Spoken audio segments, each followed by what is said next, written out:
Welcome to Drawing Conclusions. I'm Jessica. And I'm Josh.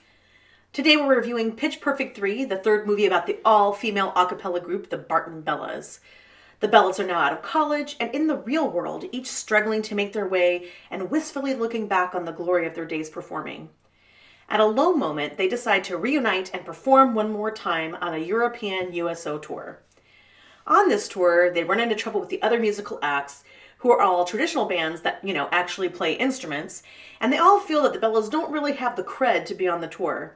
They also find out that DJ Khalid will be choosing one of the groups to open for him at a big final show. This sets up the primary conflict in the story, the other one centering around Fat Amy's relationship with her estranged father, played by John Lithgow. So Josh, what did you think of this movie? I thought it was funny.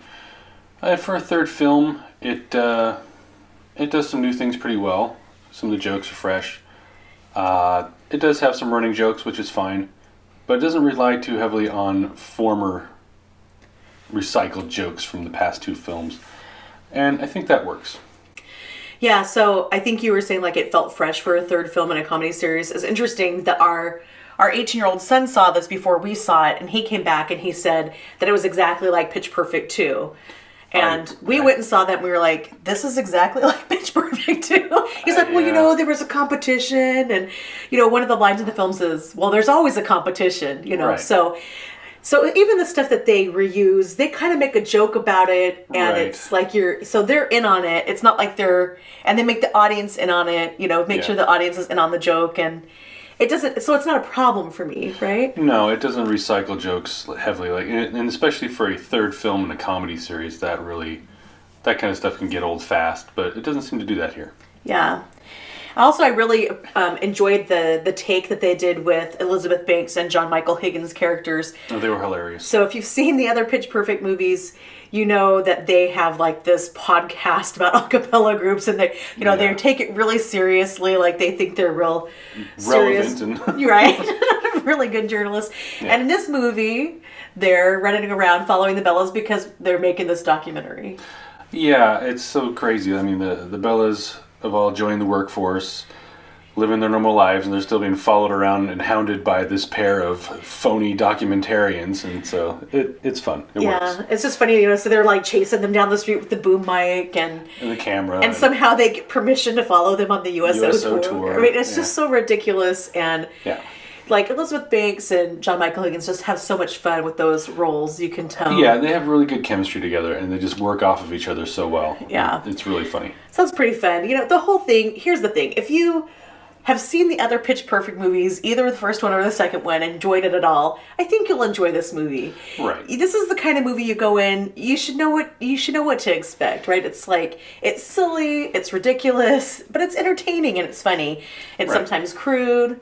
The performances are, these characters are not like super deep characters, and no. And Rebel Wilson is, over the top, and silly, goofy, crazy. And right.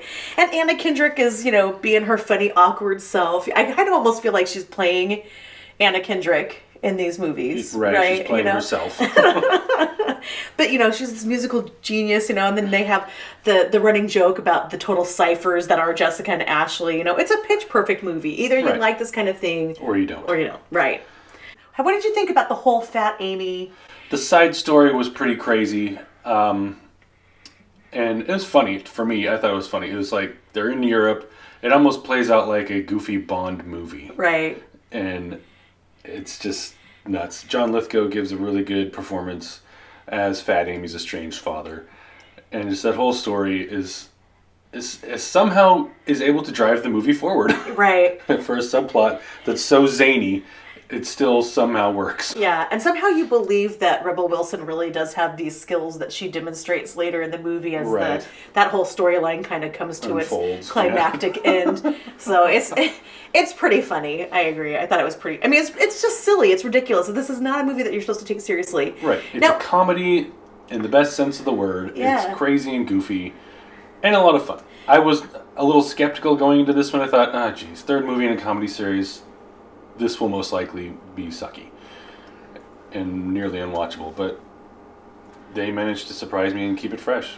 Yeah, and the music is fun. I mean, like, I'm not going to run out and buy the soundtrack, but while you're there Enjoy the watching music. it, yeah, the music's fun. The singing's good. I really enjoy Anna Kendrick's voice a lot, but I love the harmonies. I'm kind of a music person. Like, I grew up doing choir and stuff, so I enjoy a cappella. Actually, don't no one shoot me for that, but but I think it's to me it's really kind of cool to see what the human voice can do, and the harmonies and everything between the girls are really fun. And so I mean, I enjoy that aspect of it, and then as silly and ridiculous as this film is, there are some touching moments. I always feel really, and maybe it's a product of having grown up with a bunch of sisters. But I really like the relationships between the girls, and even though sometimes they're kind of rude to each other, or tease each other or whatever, but Yeah.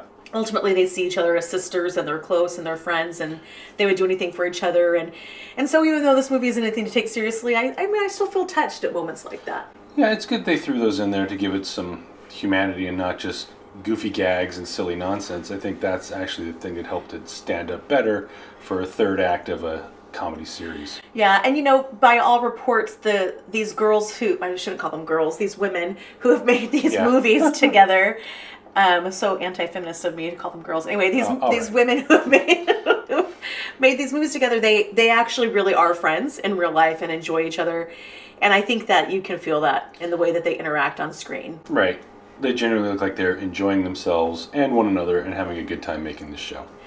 Yeah, so overall, we recommend Pitch Perfect 3. If you like comedies, if you like girl power movies, if you like the other two films, I think you'll enjoy this one. Yeah, so it's a good time. Like we said, nothing to take too seriously. But No weight here. It's a lot of fluff, and it's fun.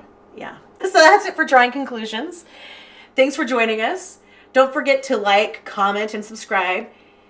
Josh, good job once again on the artwork. I'm enjoying the colored pencil on this one. Thank you very much. Using the toned paper really helps out and kind of does a lot of work for me. Okay, so thanks again. Join us next time.